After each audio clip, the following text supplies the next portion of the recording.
হুসাইন একবার বিশ্বনবীরে প্রশ্ন করলেন, নানা মানিল আমজাদ ইলাল্লাহ, বলেন তো নানা আল্লাহর কাছে কে বেশি দামি, আপনি নাকি আমি? বিশ্বনবী বললেন, হুসাইন আনাল আমজাদ, আমি বেশি দামি।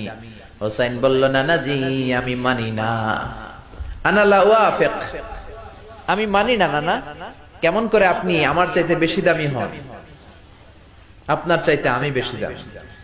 বিশ্বনবী বললেন, হুসাইন আমি হলাম নবীদের নবী, আখির নবী বিশ্ব নবী, আর তুমি হলা আমার উম্মত, তোমার চাইতে আমি বেশি দামি।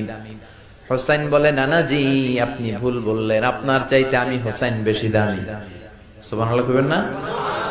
বিশ্বনবী বললেন, কাইফা যালিক, কেমন করে এটা? হুসাইন বলল, নানা জি তাহলে বলেন তো আপনার আব্বার নাম কি? বিশ্বনবী বললেন, আমার আব্বার নাম হলো আব্দুল্লাহ। কি নাম? হুসাইন বলেন, আনা খালি আব্দুল্লাহ।